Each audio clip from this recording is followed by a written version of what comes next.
اللي قدامكم في الصورة ده قتل أكتر من 14 واحدة واغتصب أكتر من 30 واحدة وخلى الشرطة الكورية تسجل أكتر من 2 مليون ساعة تحقيق، وفي الآخر ما خدش يوم واحد في الجرايم دي برغم اعترافه بيها. وعشان نعرف ايه الحكاية هنرجع مع بعض بآلة الزمن لعام 1986 وبالتحديد في كوريا الجنوبية، لما فجأة بنت عندها 13 سنة اختفت وهي راجعة من المدرسة ولقوها مقتولة ومغتصبة، وبعدها ست عجوزة عندها 71 سنة، وبعدها بنت جامعية، 10 نساء مقتولين بنفس الطريقة من سنة 86 ل 91. القاتل كان بيفضل ماشي وراهم لحد ما يخشوا مكان ضلمة ويقتلهم من غير ما يسيب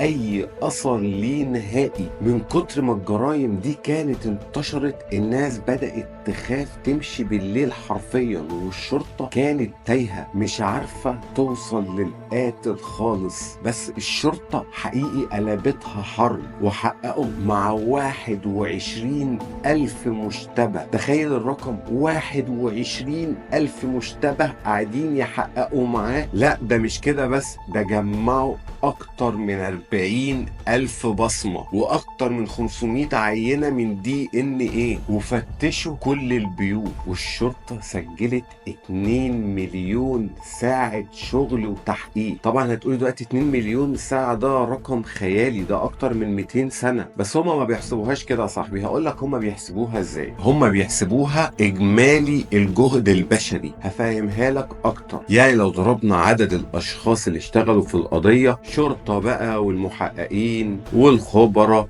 واي حد حرفيا اشتغل على القضية، فعدد الساعات اللي قضوها هيطلع الرقم ده. بس القاتل كان زي الشبح، ما كانش بيستخدم اي سلاح ولا بيسيب بصمات ولا اي حاجة توصل الشرطة ليه. والغريب بقى ان الضحايا ما كانوش مرتبطين ببعض، يعني القاتل كان بيختارهم عشوائي. طبعا الناس من كتر خوفهم بدأوا يقولوا دي لعنة وان اللي بيقتل ده مش انسان اصلا. بس مرة واحدة الجرايم تقف ومحدش كان عارف مين القاتل. وفي 2019 وبعد 30 سنة من الغموض الحقيقة اخيرا اتكشفت. تحليل حمض نووي كشف ان القاتل هو لي تشون جي. اسمه غريب قوي، يعني اسامي الكوريين دول صعبة قوي يا جماعة والله.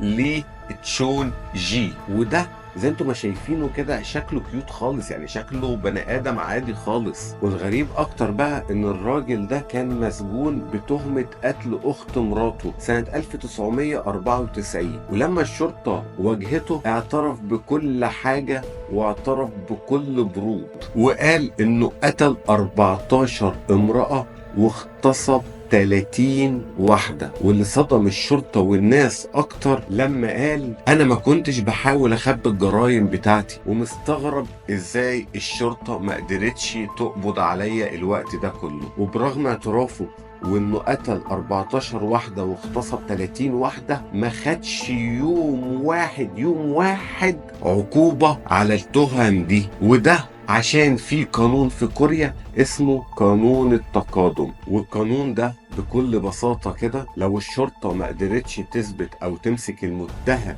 خلال 15 سنة القضية بتتقفل قانونيا، والمتهم ما ينفعش يتحاكم حتى لو اعترف بجرايمه. عشان كده ما خدش يوم واحد في الجرايم دي، بس هو كان محكوم عليه بالمؤبد في قضية قتل أخت مراته. بس كده، وما تنسوش اللايك والشير.